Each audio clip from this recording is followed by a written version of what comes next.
Hi everybody, John Meadows here with my man Eugene Teo, all the way from Australia. We're in San Diego and we are cranking out content for you.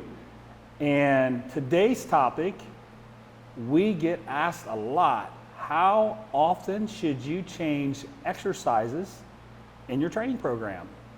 So I'm gonna let Eugene kick us off. What do you think? Well, it's a really complex question because the answer is always going to start with it depends. And people are going to see that a lot of the questions we get asked, we've got to answer it with that.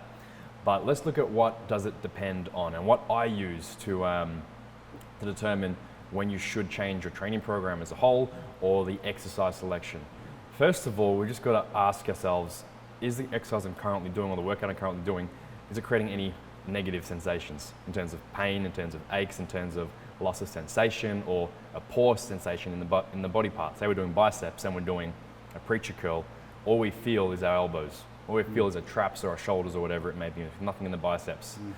Now, the first instinct is change it out, get rid of it. And I would, most of the time, I would say take it out, get rid of it, because if it's giving you those kind of bad pains, maybe it means you haven't met the prerequisites for the exercise. So you got to go do some dumbbells, or you got to go do a barbell or a machine or whatever it may be. So that's one context where it depends, and you might say, get rid of it. But by the exact same token, if I had that exact same person, preacher curl, pain, aches, no biceps, I might actually tell them, let's try it again for another week. Or let's try it again for another set. And let's just keep going with it and see if it changes over a little bit of time. I always like to give people that extra instance, whether it's the extra rep, set, workout, or week, or phase, to trial out the movements, and that's always going to be contextual. And that will be in terms of, hey, that elbow pain, was it a little ache, or was your elbow about to snap off the bone, like snap apart? In that case, let's take it out. If it's bearable and if it just felt a bit awkward, I would rather you stick with it and see if we can create that neural pathway there and improve that proficiency, because then it could be a fantastic exercise for them in a week's time. And all it could have taken was literally just that one extra week. I think people, they want to hop around a little bit too much between programs, between exercise, they seek too much variety. And at the end of the day, even my most advanced athletes, I give them at least 2 or 3 instances at an exercise.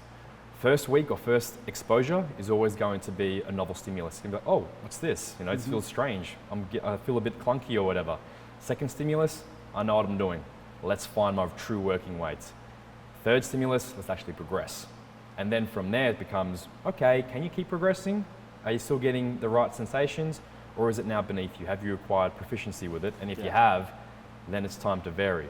Now, so you got those 3 or 4 different stages of the exposure of novel exposure, find your working weights, push through that working weight and progress, and then maybe plateau.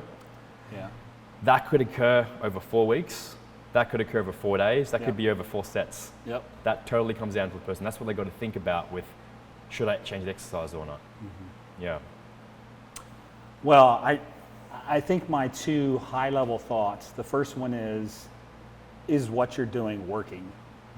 And I feel like if you're making good progress, like there's no need to change it. I have this saying, get the most out of the least. So if something's working, milk it. Milk it for everything it's worth. That's kind of my overriding thought. The second thought I have is, depending on how long you've trained, it seems to me like the people who have trained the longest need to rotate stuff the most. Definitely. So somebody who's trained for say 6 months, they might be able to use an exercise for 6 weeks and it's great, but I can tell you without a shadow of a doubt, if I would do the same exercises for 6 weeks in a row, it would not help me at all. I know that without a shadow of a doubt. There's a period for me personally where I can feel awesome doing a particular workout. The next week I can do it again and feel pretty good. The third week I get nothing out of it. At least I don't feel like I'm getting anything out of it. But you take me back 25 years ago, and squatting every single week was awesome. But as you get more training experience, you get more age, I think that need to create that novel stimulus that you talk about, it grows. Where when you start off, you don't really need that novel stimulus because everything you do is a novel stimulus, you know? But I feel like for beginners, I think good advice would be, per your suggestion, don't program hop, don't jump around. You got to give things time. And if something doesn't, I like what you said about giving something, an exercise time. Because you might just get better at the actual execution of the exercise, and then yeah, it might feel great. But again, as you progress into the intermediate stages, and then to the advanced stages, then you got to look at, okay, is this still working or not? I'm not sure. So yeah, that's kind of my overriding thought. I like it. All right, guys, that's it. Just some thoughts for you on how quickly you should change. So what we want you to do is don't give up immediately on an exercise if it doesn't quite feel right. And also think about how long you've been training. The longer you've been training, you may want to consider a little bit more frequent rotation of your exercises. My training programs that I build personally are geared more towards intermediate and advanced athletes. So you'll see generally a little bit more rotation of my third and fourth exercises, whereas my initial exercises are kind of more set in stone, but there's a lot more rotation. Now, I wouldn't give my programs to a beginner and say, do this to the T, because it's too much rotation. So, but anyways, thank you, Eugene, and thank you all for watching. We appreciate it. Feel free to leave some comments below so we can get them answered, and we'll see you next video. If you like that video, I know you're going to love my app, available on the Google Play Store for Android, iPhones, and the Apple Store.